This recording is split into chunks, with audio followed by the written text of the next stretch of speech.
नमस्कार दोस्तों, welcome to my YouTube channel Nancy success classes. आज हम सभी लोग हिंदी व्याकरण को पढ़ेंगे। तो हम लोग हिंदी व्याकरण में आज वर्णमाला पढ़ेंगे। तो देखिए दोस्तों, हम सब यहाँ पे हेडिंग डालेंगे वर्णमाला। तो हम लोग इसकी परिभाषा लिखेंगे। वर्णों के व्यवस्थित समूह को वर्णमाला यानी कि हिंदी अल्फाबेट कहते हैं। वर्णों के व्यवस्थित समूह को वर्णमाला कहते हैं।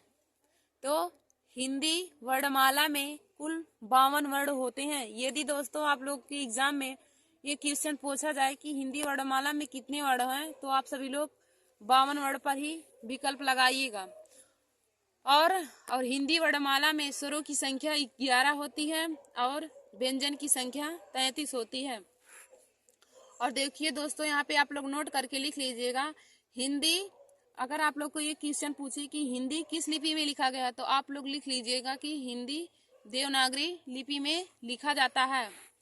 अब हम सब लोग यहाँ पे हेडिंग डालेंगे वर्ड किसे कहते हैं, आज ये भी जानेंगे। तो वर्ड देखिए, भाषा की सबसे छोटी इकाई ध्वनि है और ध्वनि के लिखित रूप को वर्ड के द्वारा व्यक्त किया जाता है। आप सभी लोग यहाँ पे नोट करके लिख लीजिएगा। उच्चारण की दृष्टि से भाषा की सबसे लघुत्तम यानी कि सबसे छोटी इकाई ध्वनि है और लेखन की दृष्टि से भाषा की सबसे छोटी इकाई वर्ण कहलाती है। यदि आप लोग की पूछे क्वेश्चन में कि उच्चारण की दृष्टि से भाषा की सबसे छोटी इकाई, तो आप लोग ध्वनि लगाएंगे, और लेखन की दृष्टि से भाषा की सबसे छोटी इकाई पूछे तो आप सभी लोग वर्ण मानेंगे। अब देखिए, हम लोग यहाँ पे देखेंगे वर्ण को कितने भागों में बांटा गया। तो हिंदी वर्णमाला में वर्ण को 2 भागों में बांटा गया है, नंबर 1 स्वर और नंबर 2 व्यंजन। अब देखेंगे दोस्तों, यहाँ पे स्वर को भी 3 भागों में बांटा गया है और व्यंजन को भी 3 भागों में।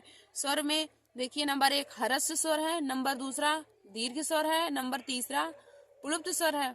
और व्यंजन में देखिए, पहला स्पर्श व्यंजन है, दूसरा अंतस्थ व्यंजन है और तीसरा ऊष्म व्यंजन है। तो दोस्तों, अब हम सभी लोग यहाँ पे हेडिंग डालेंगे स्वर किसे कहते हैं।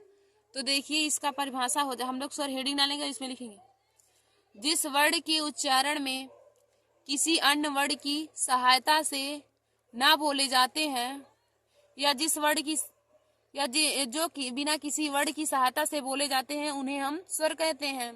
या आप सब लोग ये भी लिख लीजिएगा, जिस वर्ण के उच्चारण में अन्य किसी वर्ण की सहायता ना हो उसे हम लोग स्वर कहते हैं। अब हम लोग आगे स्वर कहते हैं। देखिए दोस्तों, और स्वरों की संख्या 11 है।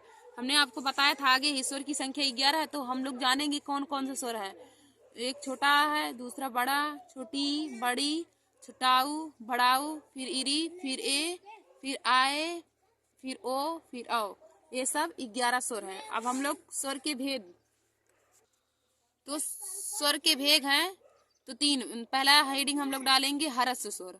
तो ह्रस्व स्वर में हम सब लिखेंगे जिन स्वरों के उच्चारण में बहुत कम समय लगता है उसे हम लोग ह्रस्व स्वर कहते हैं। जिन स्वरों के उच्चारण में बहुत कम समय लगता है उसे ह्रस्व स्वर कहते हैं।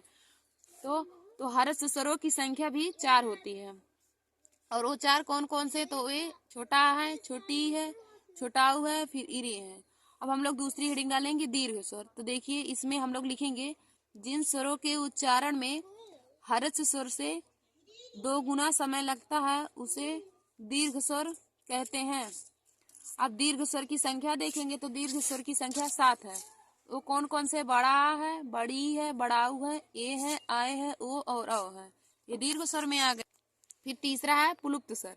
तो इसमें लिखेंगे जिन स्वरों के उच्चारण में ह्रस्व स्वर से 2 गुना समय लगता है उसे हम लोग प्लुप्त स्वर कहते हैं। तो इसका उदाहरण जैसे में ओम, ओम में ये जो लगा है इसको ओम, रोम, भैया, इसमें ये सब जो है वो प्लुप्त स्वर है। अब हम लोग आगे दोस्तों व्यंजन की परिभाषा देखेंगे, व्यंजन किसे कहते हैं। तो जिन वर्णों के उच्चारण स्वरों की सहायता से होता है उन्हें हम लोग व्यंजन कहते हैं। और हिंदी में मूल व्यंजनों की संख्या 33 है। दोस्तों, स्वरों और व्यंजनों की संख्या आप सब लोग जरूर याद करे रहिए, क्योंकि ये हर एग्जाम में ही पूछे जाते हैं। अब हम लोग आगे देखेंगे। अब हम लोग हेडिंग डालेंगे व्यंजन के भेद। तो पहला है स्पर्श व्यंजन। तो स्पर्श व्यंजन में हम लोग लिखेंगे जिन व्यंजनों का उच्चारण करते समय हवा, कंठ, तालु, मूर्धा, दांत या ओठों का स्पर्श करके मुख से बाहर आती है उसे हम लोग स्पर्श व्यंजन कहते हैं। दोस्तों आप सब लोग, और इसमें देखिए स्पर्श व्यंजन की संख्या 25 होती है, का से मा तक। इसको हम ट्रिक की सहायता से भी याद करते हैं। कम का में देखिए का से का, खा, गा, घा अंगा हो जाएगा, फिर चा, छा, जा, झा, इया, फिर टा, ठा, डा, ढा, अड़ा, ता, था, दा, धा, ना, पा, फा, बा, भा, मा तक, यानी कि का से लेकर मा तक वे स्पर्श व्यंजन है। और अंतस्थ व्यंजन, तो अंतस्थ व्यंजन की भी संख्या 4 होती है। वो कौन कौन से? या है, रा है, ला है और वाह है। अब हम लोग आगे देखेंगे ऊष्म व्यंजन। ऊष्म व्यंजन की भी संख्या 4 ही होती है। तो वो कौन कौन से है? बड़ा सा, खट्टी सा, छोटा सा और हाँ है। आगे हम सब लोग देखेंगे संयुक्त व्यंजन। संयुक्त व्यंजन की भी संख्या 4 है। वो कौन कौन से हैं? छत है, त्रा है, ज्ञा है और स्रा।